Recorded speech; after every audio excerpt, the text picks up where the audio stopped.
Hello, how are you? I am... Hello.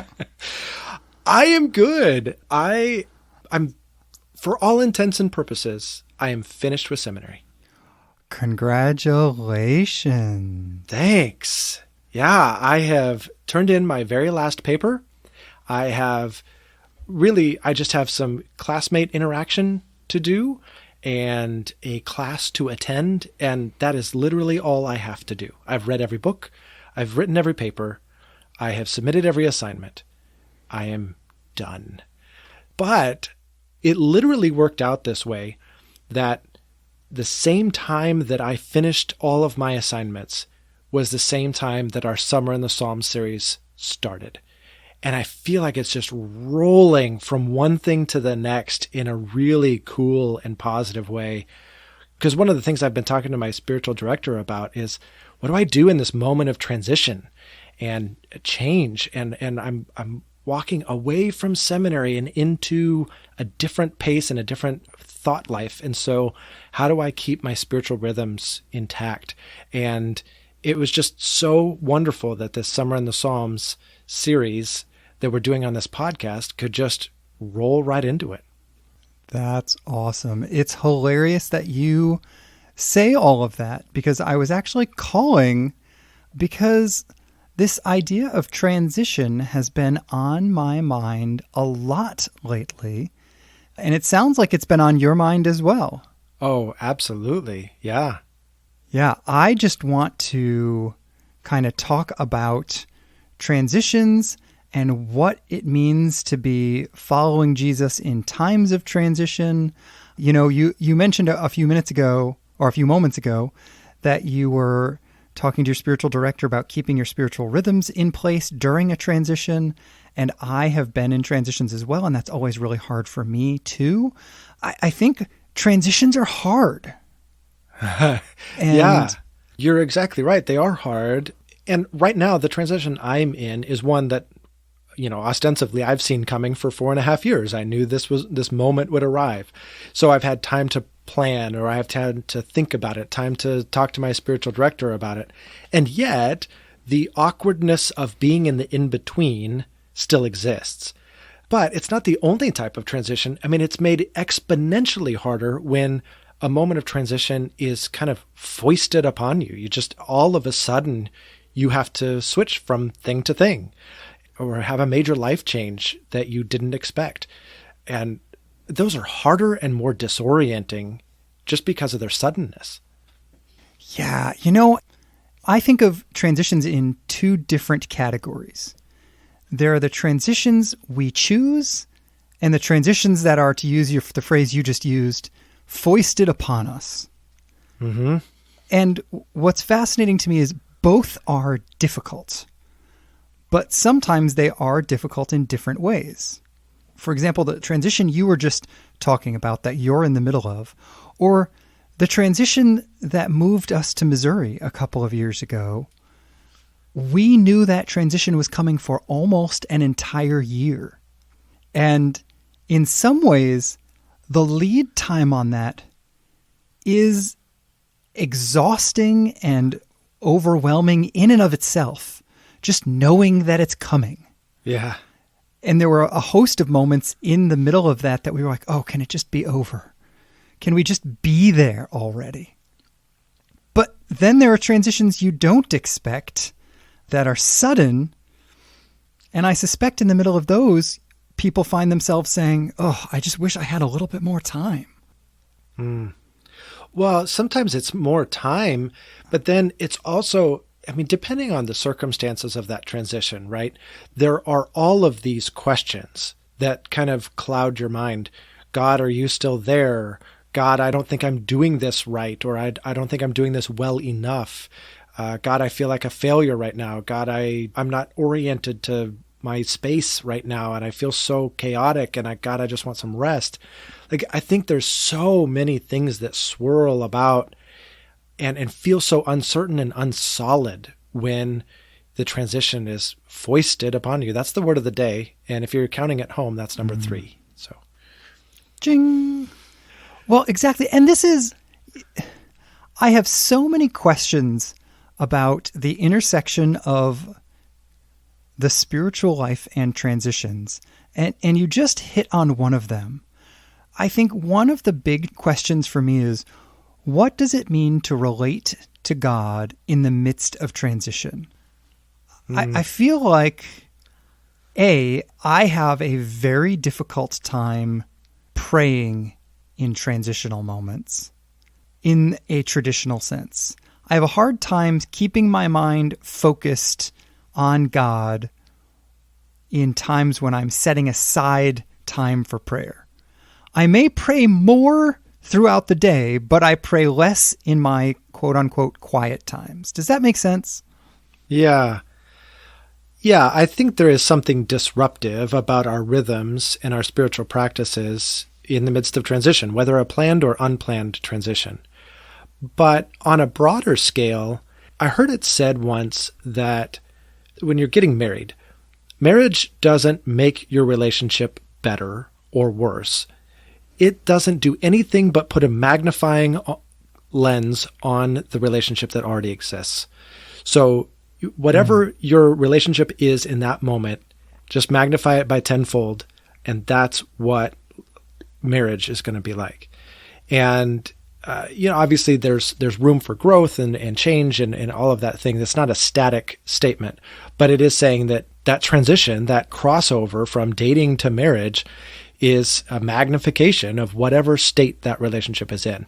And I think something like that is true of our relationship with God going into a moment of transition. And so I think part of the answer, what's the relationship between transition and my spiritual walk, has to begin way back before the transition to say, what was my relationship with God like before this even came about? How solid was that ground I was standing upon? Yeah, I think you're right on some level. My experience is that significant transitions take a proportional toll on relationships. So it's not just that it magnifies the relationship with God or what's already there, but it does seem like it takes a toll. So, if I was doing fairly well in staying connected with God, that takes a step backwards for me in the midst of transitions. And maybe that shows something about what I think relating to God in the midst of transition ought to be. Because I still find myself asking, what am I trying to accomplish in my relationship with God? What is this supposed to look like? And I think perhaps what gets interrupted is not the relationship itself, but my sense of clarity on what the relationship is supposed to look like, or my sense of ticking the spiritual boxes. Those things get disrupted, and therefore I start thinking to myself, I'm not doing as well spiritually, as if that were the thing that matters. Maybe that's what's going on in my head. I'm not sure. No, that's such a good point, because I think we often talk, even on this podcast, we talk a lot about spiritual rhythms and how are we engaging with God and positioning ourselves well to receive God and all of these things. And though I don't think either of us mean that in a works-based way, it can develop that character rather quickly and easily. And if that's what we use to measure our health, then that's going to feel very unhealthy when it comes to moments of transition, because we're not going to be as consistent. We're not consistent about anything in the middle of transition because we don't have rhythms. We don't have consistency. We're not oriented to time and place and all of those things. We're just trying to get through. Ooh, I appreciate that word oriented. I think I am as deeply dependent on rhythm and routine, perhaps as any person can possibly be and still be within the realm of healthy. And so when my rhythms and routines get interrupted, I feel, you used the word oriented, I would say I feel disoriented. And I often, therefore, feel disoriented in my relationship with God. I find myself asking, what is going on here? What are we doing? Why, what are we doing here? Is exactly the question I end up asking, which seems like a bit metaphorical, but I can't think of better words for it. But I think of, we're in the midst of this Summer in the Psalms series, and I feel like so many of the Psalms do that very thing. They take that anguish or that cry of the heart or that feeling of being disoriented and place it right back where it belongs, which is in conversation with God.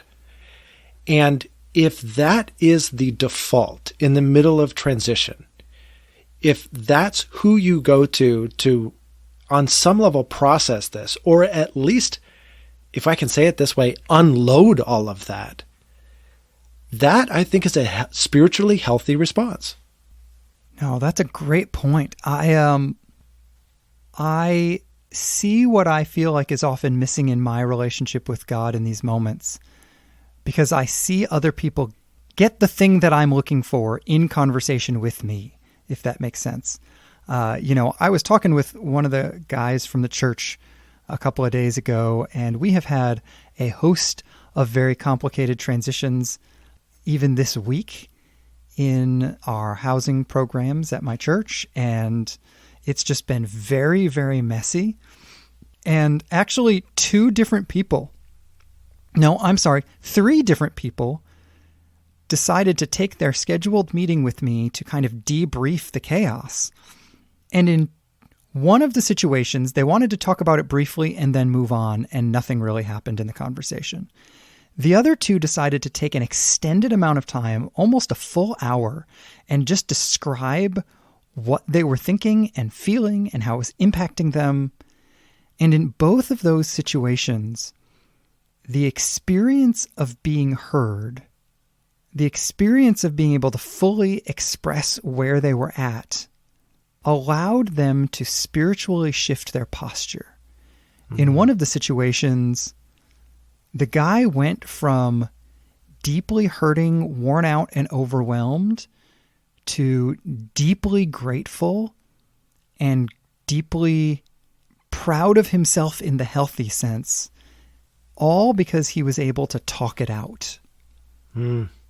And that, to me, is what a conversation is for in that moment. Right. Well, I want to ask you this then. How did you feel as the one receiving all of those conversations and listening as they processed? Oh, I love that stuff. Like, that's a huge part of what I am passionate about, is giving people space, because I really believe that space and meaningful listening changes our lives. I completely agree. And I ask you that question because I think somehow or another, I get it in my head sometimes that God doesn't have the same experience. That when I'm pouring out my heart and I'm processing out loud with God, or I'm just flinging all of my emotions His direction, somehow I think, I don't think that that's His reaction. And if that is Josh from Missouri's reaction, as sinful, corrupt, and horrible as a human you are. Thank you. You're welcome. Then, how much more so, right, is God? So, well, and I'll tell you what, the challenge for me is not necessarily thinking that God isn't interested. It is far more in those moments when I start unpacking that stuff in prayer. If I'm being completely honest, it feels like I'm unpacking that stuff alone. I feel more isolated, and I do not have a clear, confident sense that God is present.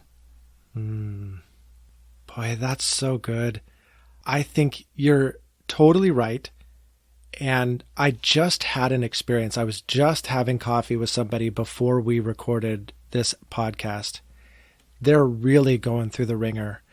And the fact that I could sit across from them and just listen and then pray with them at the end, I could almost watch these burdens kind of fall off of them for a moment.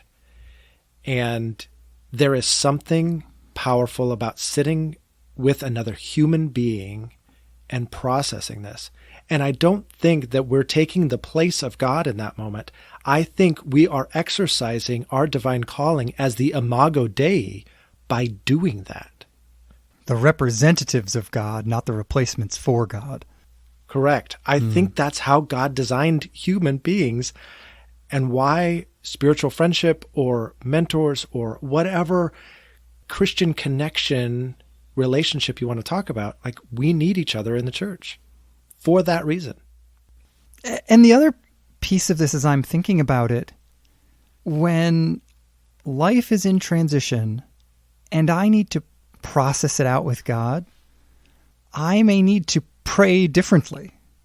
You know, like the picture in my head is there's this chair, this kind of round, swivelly chair that I always sit in when I'm praying, and I read my Bible for a little bit, and then I talk with God. It may be that I need to do something very different. The best conversation I've had with God in the last couple of weeks, I was on a run and I was halfway through my run and just did not feel like running anymore. And I stopped running and just started talking to God on the trail. And that was good. And it may have been good in part because it was different. And the different context allowed me to be in a different space with God. And I may need to just shake things up and do something I don't normally do. At the very least, I would say you need to embrace the freedom to do that whenever the feeling comes, right? You felt that happen in the middle of a run. And I know your running history enough to know you don't stop many runs. You press through even when you're feeling tired or whatever. So for you to pause a run is a big deal. Mm-hmm. But you gave yourself permission to do that and to use that time in the way you felt led to use that time. Sometimes I feel like it's not necessarily, oh, I need to change things up. It's I need to feel permission to respond how I need to respond in the midst of this transition, whatever that looks like. That's good. You know, my wife and I have talked about this in a number of different areas, that sometimes the best thing to do is the thing that comes naturally. And you almost need to let yourself lead yourself.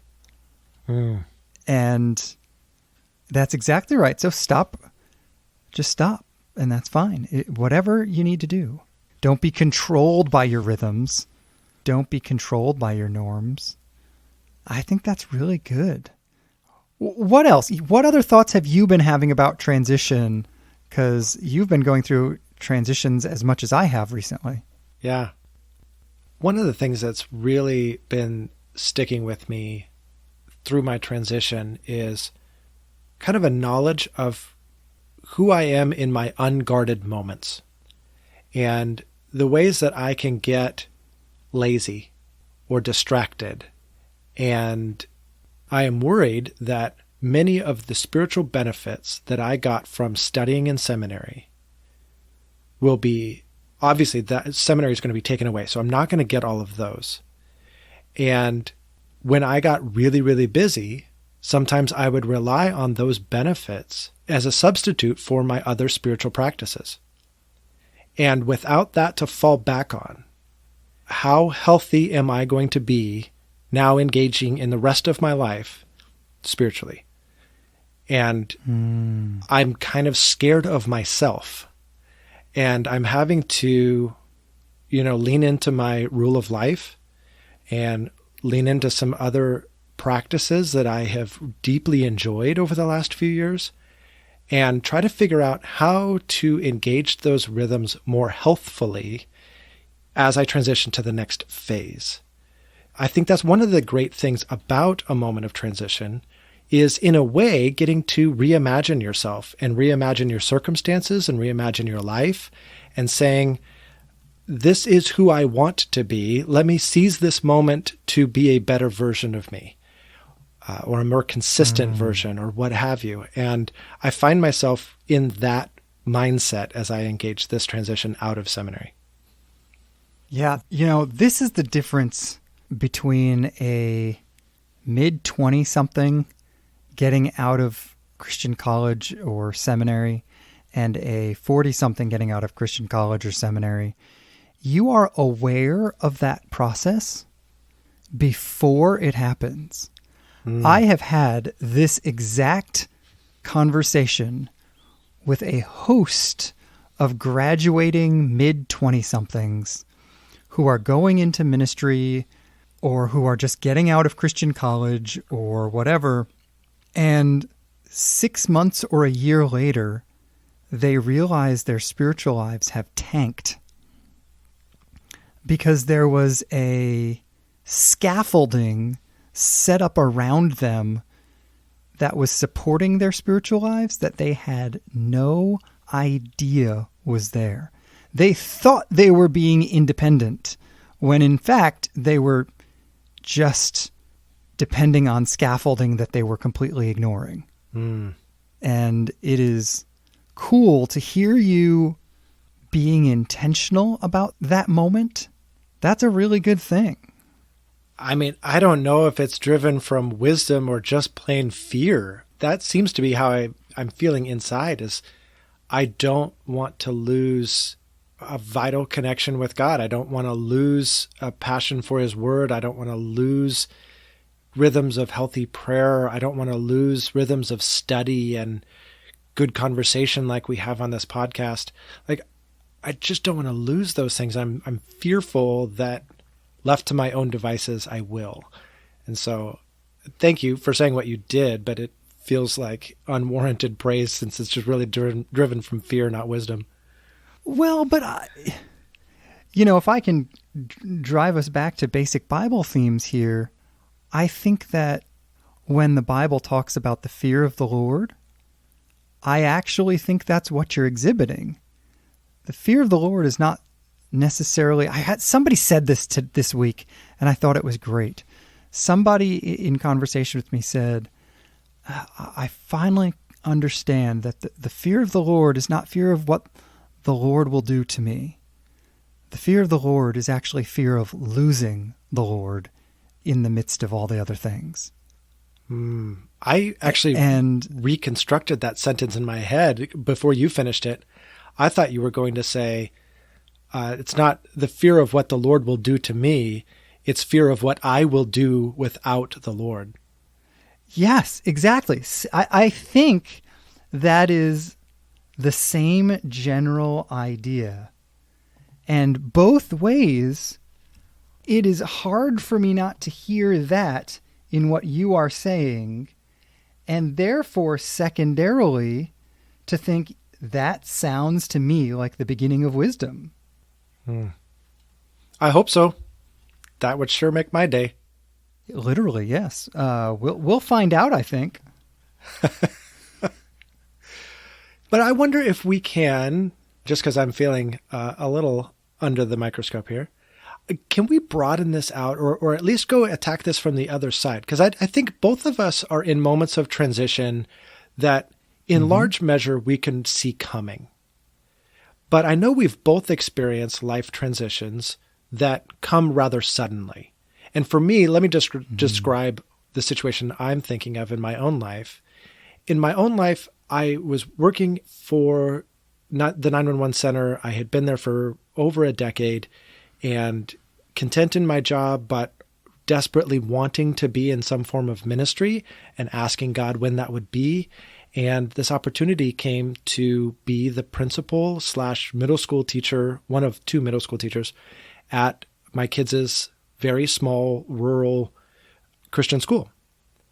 And I took that opportunity, and it was midway through the year because the principal's husband got a job in another state and they were leaving. And so she was like, hey, do you want to take over? And okay, so great. So I take over midway through the year. I'm very disoriented. It was very sudden. I didn't know the job very well. I was trying to learn it.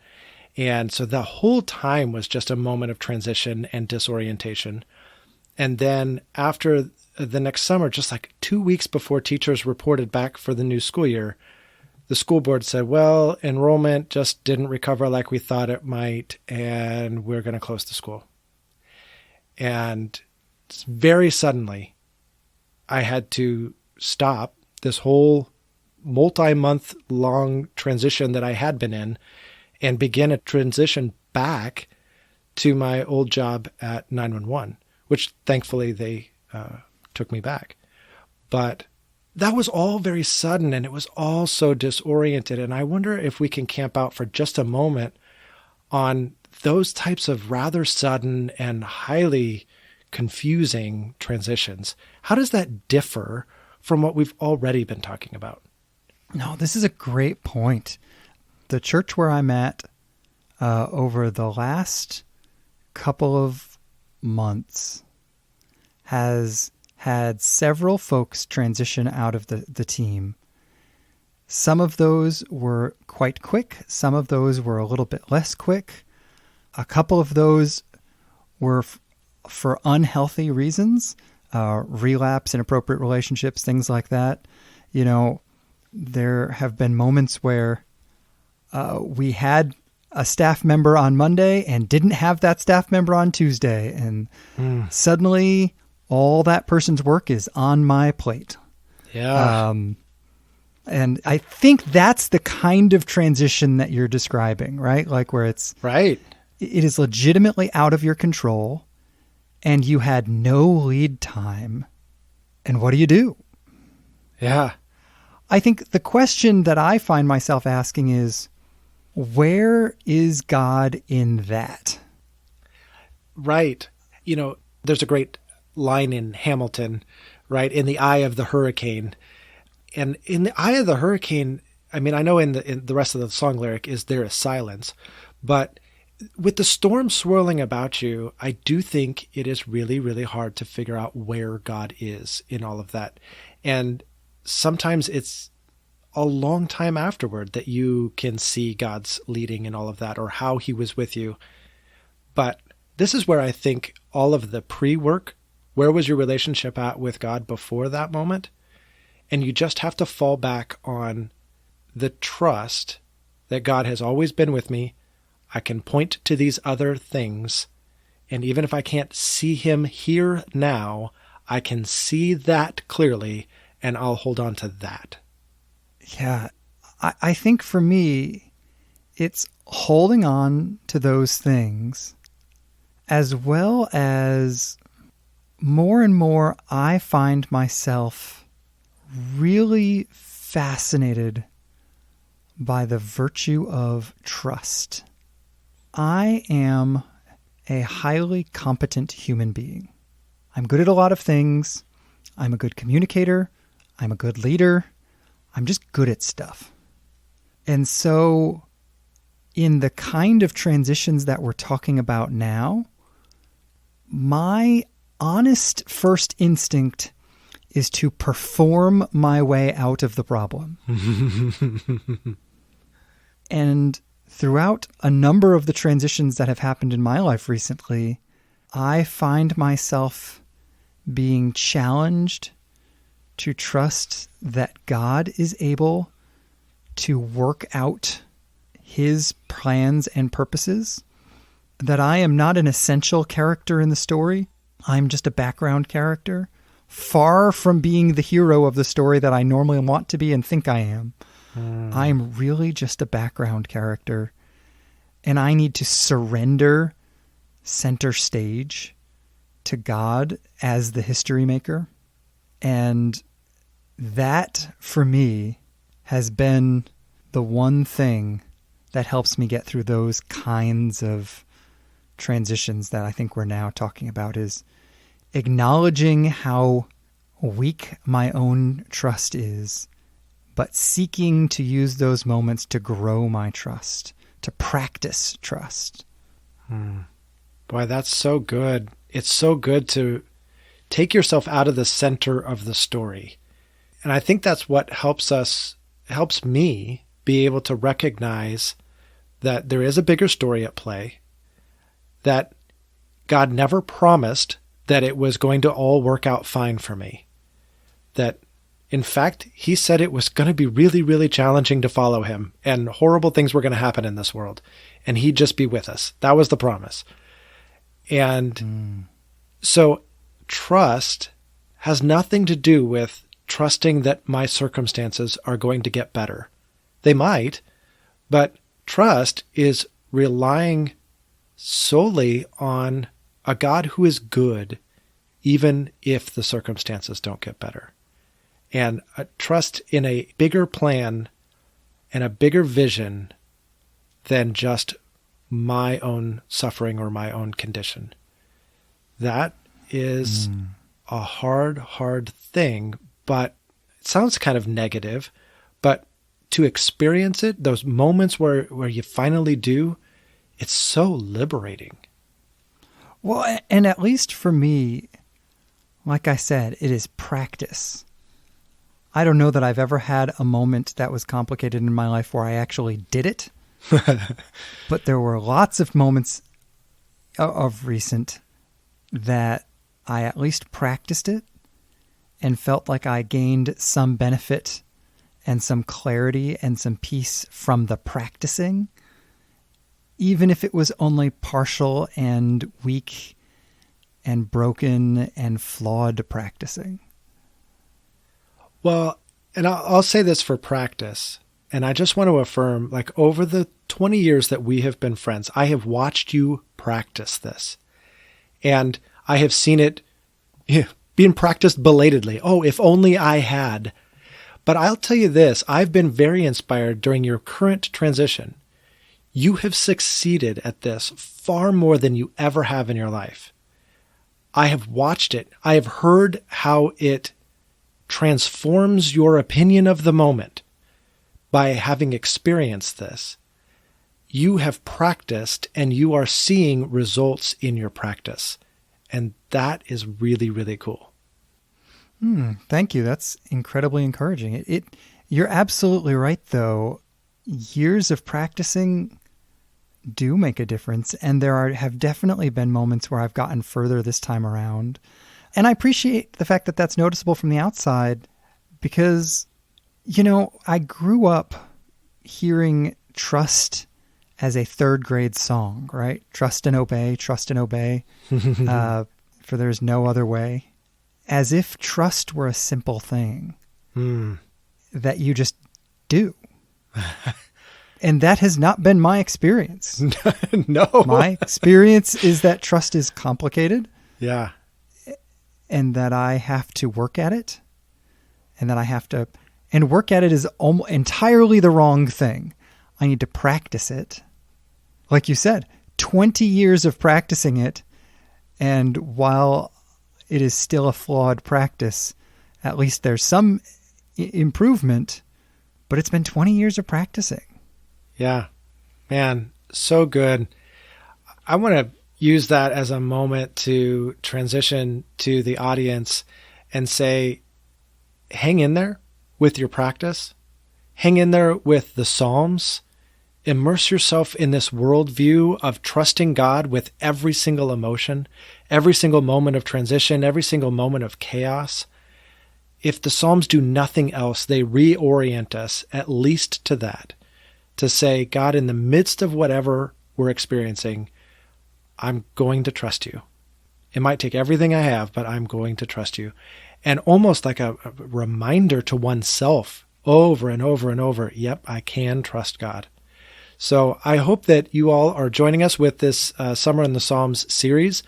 You can find the link for our reading plan in the show notes. You can also find it on social media on our Facebook page.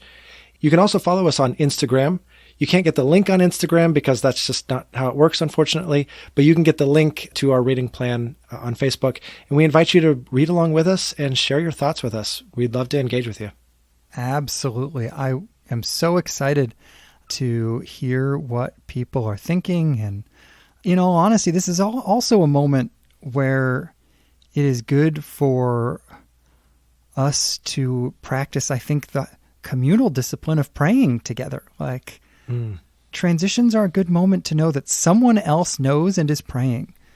And to whatever degree people are willing to share the transitions that they're going through, we would love to be praying for those things.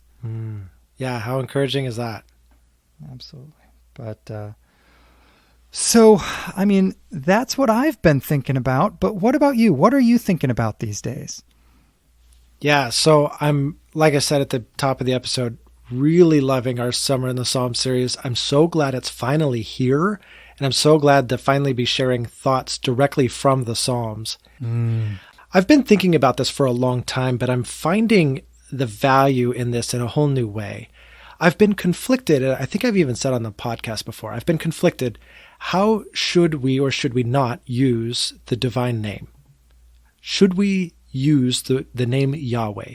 And I know there was in Judaism the practice of staying away from that and saying Adonai every time Yahweh was written in the text. Even Adonai was written in some of Israel's later documents, or even Hashem, the name, was written in some of the later documents. And so there was this concerted effort to not profane accidentally the name Yahweh. But I realize God gave us a personal name for a reason. Our modern translations have carried this forward and said, okay, we're going to avoid using the divine name, and we're going to say the Lord. And Lord is going to be in all caps. And that's going to substitute for Yahweh. And what I've started to do as I've read the Psalms is mentally replace the Lord with Yahweh as I read. And it personalizes the Psalm so much. It particularizes who God is so much. I'm really enjoying it. If I can, I'd love to read just a short little snippet of Psalm 3, but I'm going to replace the NIV's translation of the Lord with Yahweh, just to give you a flavor of how this works. Go for it. Yahweh, how many are my foes? How many rise up against me? Many are saying of me, God will never deliver him. But you, Yahweh, are a shield around me, my glory, the one who lifts my head high. I call out to Yahweh, and he answers me from his holy mountain. I lie down and sleep. I wake again because Yahweh sustains me. For me, that's just so much more personal than saying the Lord. And I don't want to knock the NIV. I know what they were trying to do, and I know what our modern translations are doing, but there's something personal about God's divine name, and I think it's useful. That's really good. Yeah. So what about really you? Good. What have you been thinking about in your reading of the Psalms? You know, one of the things that caught my attention, both in the book that I'm reading by Alec Moyer and the teaching series that I'm listening to by, what's her name? Sandra Richter. Am I saying that right? You got it. Oh, okay. Yep. Sandra Richter. They both point to the fact that in the Psalter, Psalm 1 and Psalm 2 should both be seen as introductory psalms. And I have always heard of Psalm 1 introduced this way. But when you take Psalm 1 and Psalm 2 as the introductory psalms, it makes it a much richer suggestion of what the organizers of the Psalter think of as the key themes to be looking for. Because Psalm 1 is a law psalm, a Torah psalm. Psalm 2 is a kingly psalm, a messianic psalm. Richter says that in some sense, Psalm 1 looks back to the law, and Psalm 2 looks forward to the Messiah. And those two poles of existence set the tone for worship in the Psalms. Man, you're making me want to go back and reread Psalms 1 and 2 in that light. That's really cool. Isn't that a neat way to just, for the organizers of the Psalter to say, hey, here are the two things we want everybody to make sure they're looking for.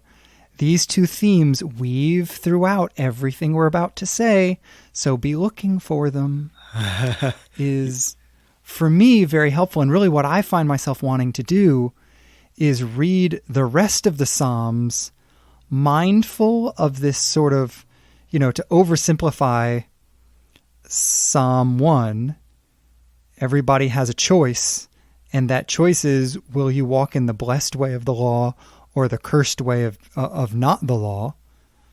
And I want to be looking for that theme.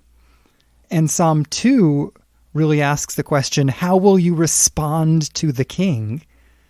And I want to be looking for that theme. Mm.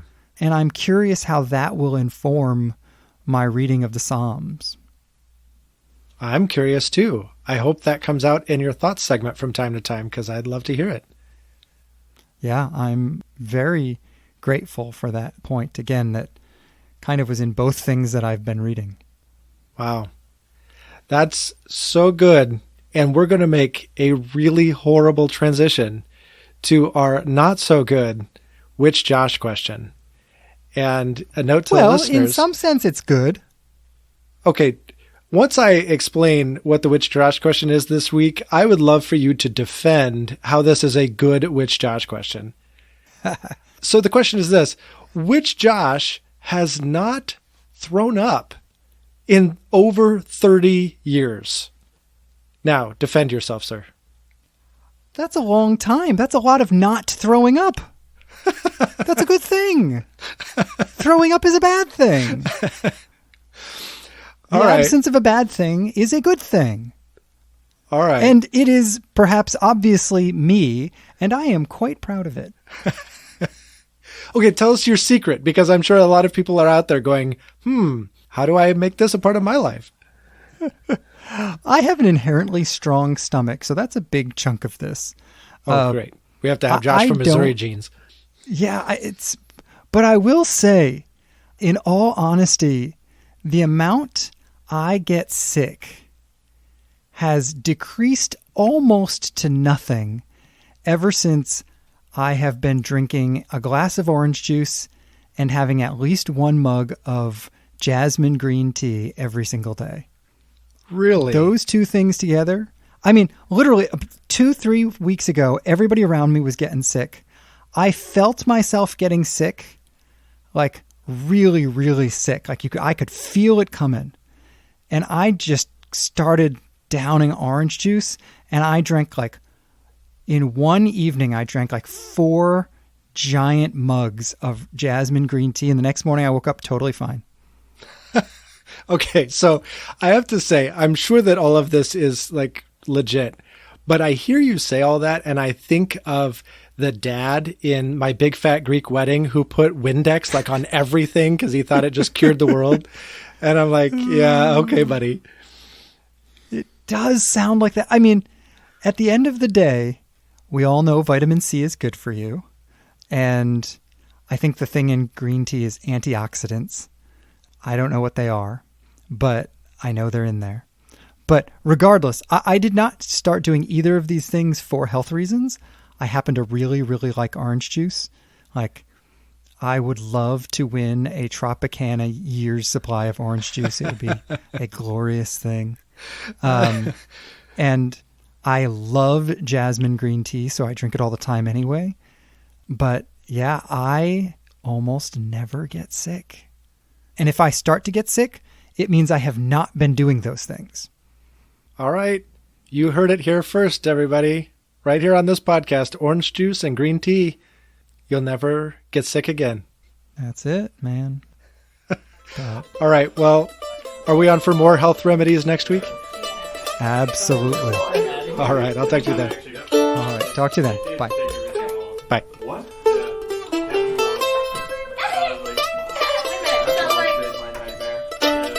What's the car plan?